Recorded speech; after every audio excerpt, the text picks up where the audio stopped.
everyone, and welcome back to another book review. Today I am going to be reviewing Witchcraft, A History in 13 Trials by Marion Gibson. The cover and the title intrigued me, so I checked this out of my library, and we're going to be discussing what is in this book, as well as my many thoughts on this book and what you can expect if you read it.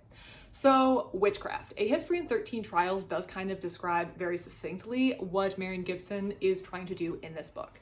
She's approaching the topic of witchcraft accusations, witchcraft trials, and the subsequent results of those trials from the perspective of taking case studies from various historical events throughout the world. So we're looking at specific case studies to approach this topic overall, which I felt like was quite ambitious because I feel like witchcraft is a broad topic, and I wasn't sure how she was going to do it, but she wound up doing it by dividing witchcraft and witch trials into a variety of sections, or 3 sections. Part 1 is origins, and this is where we think of maybe those 1500s witchcraft trials that took place in Europe. So if you are a US reader and maybe you haven't had a lot of history on Western Europe, there was witchcraft trials in Europe that were quite prominent that really make Salem appear quite pale in comparison, even though the Salem witch trials are usually what most readily comes to mind for an American reader. So part 1 is those early 1500s European witchcraft trials that occurred, and she goes through a couple of examples like Helena Scheuberin, the North Berwick witch trials, and the Verdo witches. And each one of these chapters, she goes through what happened in that trial, how they became to be accused, who are the key players, what thoughts and beliefs played into those events, and then the outcome of the trials as far as she can count for each of these women, because sometimes they fall off history, but sometimes we know exactly what happened. She then moves into part 2, which is echoes. So eventually throughout history, particularly as we moved to the 1700s and 1800s and early 1900s, as a society, kind of moved away from the idea of witchcraft having this potent fear that was really invoked by the word witch in Western Europe in the early 1500s. So we were no longer burning witches at the stake or hanging witches, and there was not a lot of people dying just because someone started an accusation. However, we see a lot of echoes, and that's hence the part 2 title of this, where people were put on maybe a cultural trial, or they weren't directly tried for being a witch themselves, like their personal practice, but maybe because someone thought they were trying to defraud. Or in one case, there was a woman who seemed to have confident military information that she was giving out during readings, and she was investigated or was looked at by the British military during World War II because they wanted to know what was going on there. So part 2 is not necessarily witches burning or witches being on trial for their witchcraft or witchcraft accusations. Instead, that is more of the cultural or societal trial that someone is put on, or trials of a legal sense, but that weren't trying someone because they were committing witchcraft, but maybe trying someone because of things associated with witchcraft for them, if that makes sense.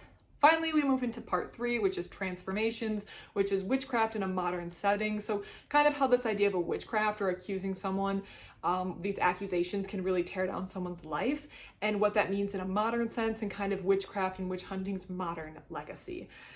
So that's the 3 sections that the author chooses to approach this. Most of the content is in the frame of Western Europe / colonial America, or not regular America, but post-colonial America, but there is content included from Africa as well. So we do have a slightly narrower focus, but I'm not upset about that because this is more of a popular reader or a layperson reader on witchcraft.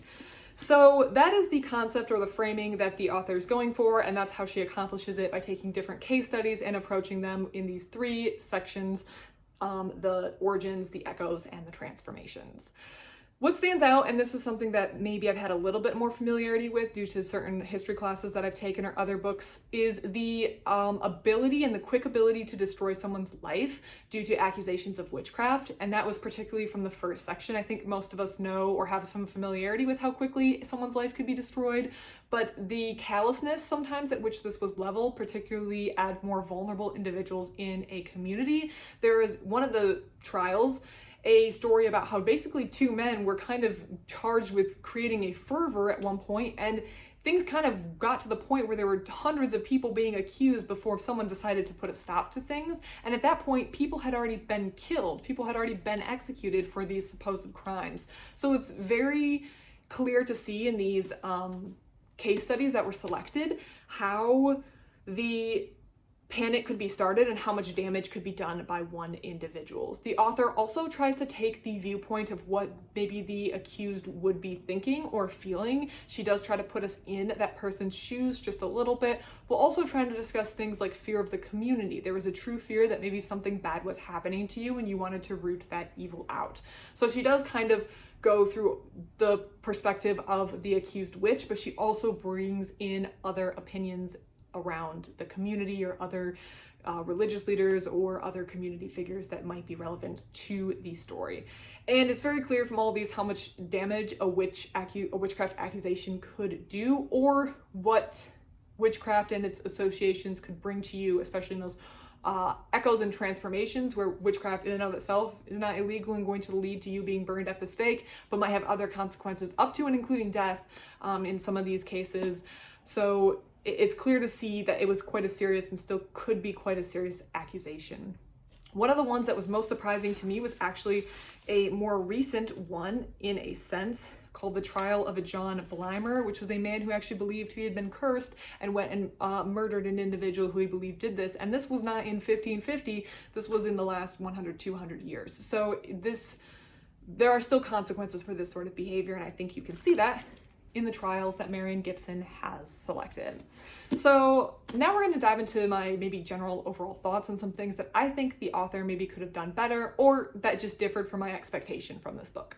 So first of all, some positives. I thought it was a very fascinating selection of history. I liked the trials that she selected. I definitely thought the echoes and the echo section was probably the favorite for me. I feel like the selecting things that were associated with this witchcraft trial and accusation, trials, when witchcraft was no longer what people were directly being burned for, would be quite difficult. And I think she did a really good job of coming up with related information and trials and people, and they were all people I had not heard of, so I felt like that section was particularly strong. I really liked that middle echo section, and I think she did a really good job of showing how those stories tied in with the earlier origin section, which were the witch hunts and the witch trials that most of us conventionally think of, either Salem, or those of us who have maybe a little bit more history background in Western Europe, maybe some of the witch hunting that went on in, say, Germany before the whole Salem thing kicked off. Salem was its own thing. I don't want to downplay that. So the echo section was particularly good. I felt like the story was kind of tied together nicely. The selection of trials was interesting. And from a history perspective, the actual history writing was quite strong. You can tell Marion Gibson has a good background in this, and when she was sticking to the history, I did like it. Now we're going to get into maybe some parts that I don't want to say are wrong, because I think that this is just my opinion on what I would prefer from a book. And remember, I am going into this book having read about this topic before, including taking an extensive history course on witchcraft in Germany. Well, it was a German history course, but we focused really heavily on witchcraft in Germany because that was the professor's research area. So I do have a little bit more background, and I think that may have colored what I wanted going into this book. This book is not just history, but it's a blend of the history of these trials and the author's commentary of these trials. And I think that's designed so it could be a very accessible read. However, I think it was maybe too accessible for me. I felt like sometimes the author's commentary felt very obvious, and the commentary sections left me wanting more. I feel like sometimes she would put commentary and then wouldn't back it up with anything, and I wanted it to be backed up in line in text with explicitly how she reached that conclusion. And I think for just an accessible, fun little reader, maybe some people aren't bothered by this. They can either choose to agree or reject the author's commentary and move on with their life, but I want the details. I want to know how you reach that, because Marion Gibson isn't just anyone. If we read her little back section at the back, she's written a number of books. She's a professor, and she seems to be quite knowledgeable in her field. So I don't think she reached these conclusions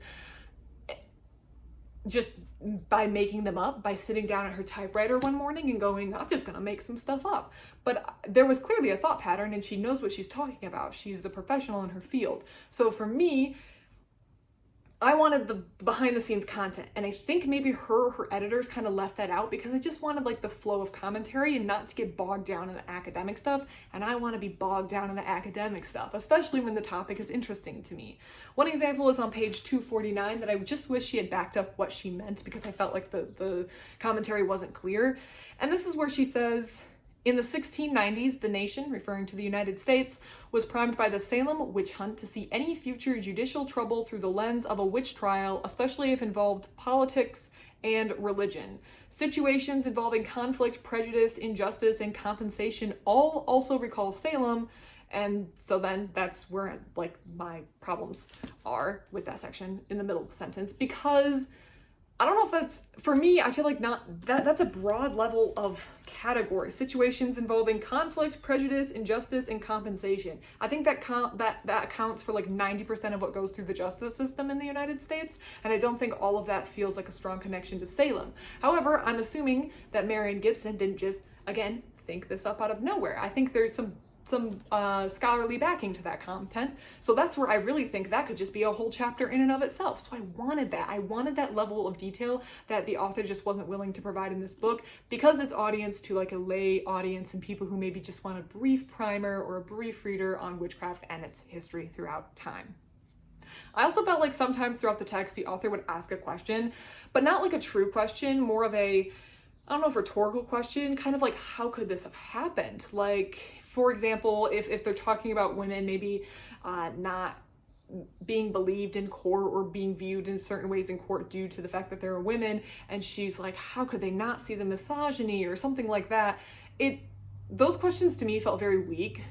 I think they fit for what this book is trying to go for, just like a general reader, a general primer on the topic. But for me, those questions kind of felt like they were getting in the way, and I felt like the author was trying to really hammer home the point that the thought processes between people from the 1500s in, say, Norway were different from the thought process of someone who was born today. And I feel like that's obvious to most critical readers. You don't have to question why maybe men would reject the testimony of a woman more likely than the testimony of a man if he's from 1550 and a Catholic bishop. That, like, those things don't need to be explained to me as a critical reader who has just existed and read stuff from history. I don't need some commentary trying to explain the difference in thought. So I felt like those kind of got in the way. However, I think there's a group of people who might like that commentary, or who that commentary and those questions are needed, and those are the people who are going to be the target audience for this book. So again, I think I'm nitpicking. I don't think it's necessarily wrong, but they were just different from what I would have wanted. I also would have liked the last chapter to be different. I think the author tried in the last chapter to think about the legacy of witch hunting or witch trials in today's world. And I think there were just many more interesting directions that could have been taken than kind of this jumbled collection that authors have been taking. I feel like the more I read, the more critical I'm getting on the conclusion chapter of a book, where if the author tries to tie things in with modern times, I want it to be very clear what's going on. And sometimes that's not always the case. I felt like that last section just felt really rushed. It felt like a rushed attempt at kind of covering everything in modern culture that might be a connection to witch trials, and it was just too much. It just needed more editing, and I felt like there were a lot of good ideas that I really liked in that chapter that were just kind of buried in this mess. For example, there's a clear growing spiritual religious pagan tradition, the Wiccans, and how do they play in with witchcraft, especially when in, say, 1550, a woman accused of witchcraft would not want to be accused of witchcraft. She often viewed herself as a devout Christian or a devout loyal Catholic, and so that was at odds with how she actually thought, where now we still have maybe some commentary to be thought about how the general public viewed people like Wiccans, but those people would not reject the notion that they were necessarily a witch the way that someone from 1550 would. And I felt like that could probably be a whole 250-page book, no matter how you feel about Wiccans. I also thought that the legacy and laws and literature was just kind of sped through at top speed. I mean, we were going through that at 120 miles per hour. Again, the legacy of witchcraft and modern laws and trials and modern literature is probably a whole separate book on its own, and I'm probably just wanting too much out of the author at this point, but I felt like we just went through that at 120 miles an hour, and all of those concepts could have been explored much more thoroughly. I also kind of like this idea, which tied into another story from the Echoes section, which talked about how do you distinguish between sincerely held beliefs and attempts to defraud, especially when claiming to be a witch is not necessarily against the law anymore. And I think that could be a whole topic in and of itself. As already mentioned, people nowadays with certain spiritual traditions might claim to be witches, and that's their sincerely held belief. But then what happens if I go online and say I'm a witch, and if you pay me $5, I'll put a spell on someone? And that's like, how does the law distinguish between my sincerely held belief, or can they go after me if I'm just attempting to defraud people to give them $5? And you can say it's all going to be defrauding, but that is a whole separate conversation and a really interesting topic, because again, it plays into the witches from the 1550 witches would probably not consider themselves true witches. Many of them viewed themselves as loyal Christians, devout Christians, and that's not how witches today would be seen. And there's a clash there that I think could be very interestingly explored, and the author just kind of went through that at 120 miles per hour in the jumbled attempt to kind of tie this book together. So I think that last chapter just needed more editing and cleanup from my perspective to be interesting. However, overall, despite some weaknesses, Witchcraft was A History in 13 Trials was a really interesting book, and I do enjoy it. I think if you're not like me, you're not overly analytical and critical of the books you're reading, you might enjoy this. And I have to say, the history section, which was probably 60% of this book, out of the commentary, was quite enjoyable, and I learned a lot of new stuff. Again, I loved that echo section, that middle section. I thought was really enjoyable, and I learned a lot of pieces of history I don't think I would know otherwise.